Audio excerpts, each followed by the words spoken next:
Give not that which is holy unto the dogs, neither cast ye your pearls before swine, lest they trample them under their feet and turn again and rend you.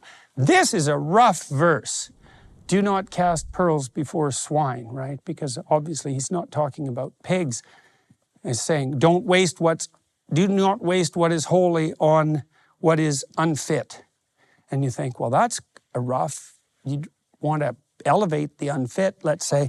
I thought about that a lot. You know, one of the things I learned, again, as a clinician, watching people and listening to them and watching them watch and listen to me is like, well, when do they not listen? And the answer to that, to some degree, is when I'm not saying the thing that's right for the situation.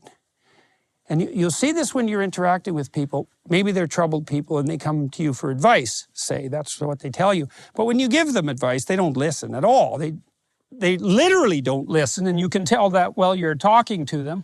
But even if they sort of act like they're listening, they don't do anything differently, so they really didn't listen.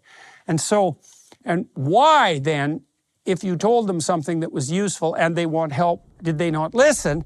And the answer is, well, in some sense, you're casting pearls before swine. You're pitching your ethical injunction at a level that supersedes their position. And so they can't listen. They're afraid of it. They feel it as a judgment, or they're cynical about it. That can't be the case. And that's partly the consequence of their blindness, is that you have to find out where the person will listen. And so here's a way of understanding this, is if you're talking to someone and they aren't listening, you are not where you think you are.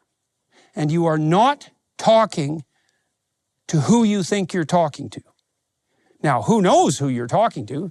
One of the things you see in clinical practice is that if you stumble across a complex, be a partial sub-personality, that's a way of thinking about it, because none of us are fully unified, right? And so, you know, you get angry and you say a bunch of things, and then you stop being angry and you think, what the hell was that? Well, what came over me, right? And that can happen if you're tired or under the sway of any powerful motivational impulse. It's a fragmentary personality, and those can be quite complex, and sometimes they can be, Freud noticed this very clearly, sometimes you're talking to someone and all of a sudden you're talking to a part of them that's like 10 years old. And it's a part that never developed past 10 for God only knows what reason. They hit some barrier in their development on that dimension at that age, and that's where they're at. And so if you're open to that, you can sort of see it. And you'll say to people sometimes, well, you're just being immature. Well, sometimes that's just literally the case. And then you're talking to that part of them as if it's an adult. It's like, that isn't going to work.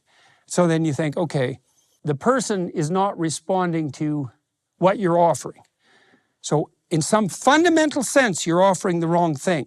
And this is even true if the person you're talking to is so messed up you can hardly believe it. You think, well, it's 95% you. It's like, could be. But you're still doing it wrong. You're not making contact. This is a very difficult thing, obviously a very, very difficult thing to learn. And then you can experiment. It's like, well, what is this person willing to listen to? And part of the answer to that might be nothing. All they want to do is talk. I had clients, they probably talked to me in our sessions. It's hard to believe because I'm so talkative. They talk to me 95% of the time. I had one client, I saw this person for 10 years, and I learned, it took me a year probably, because it was really hard to talk to her. It was always awkward. There was never a dance, and it was always as if she was reacting to me like I was imposing on her. And I'd try all sorts of different tactics, and she wasn't socially skilled, and she was very socially anxious, and she was very isolated. And so definitely part of her problem was that she couldn't dance. But I found that if I just listened to her for like 45 minutes in the hour-long session, at the end, we could talk. And then I learned that she was alone, and she only saw me once every 2 weeks, and she actually needed just to come and say all the things she'd been thinking. Because that was thinking. She had no one to talk to, so she had to come out there and like lay out all the crazy thoughts she had, and they weren't all crazy. Some of them were right, some of them weren't. But she didn't know which ones were which, and she didn't have anybody to talk to. And so if I just let her talk, eventually we could talk. And then I found that as our sessions progressed over many years, that the amount of time that she had to spend doing that would decrease. And so then by the time we had come to a decade, I would say, of therapy, she'd come in and then she'd just have to talk for 15 minutes. But then we could have a conversation. And by then she had a lot of friends, and she's actually doing stand-up comedy by then, this was a person who was so timid to begin with that she literally could not have a coffee with me in a cafe when she first met me. Even though I was a therapist and we do that privately, that was impossible. And so she'd come a long, long way. But she had like 10,000 hours of unsaid things to say. And she was a person who, in many ways, no one had ever really paid attention to. And so she was just full of undigested material. And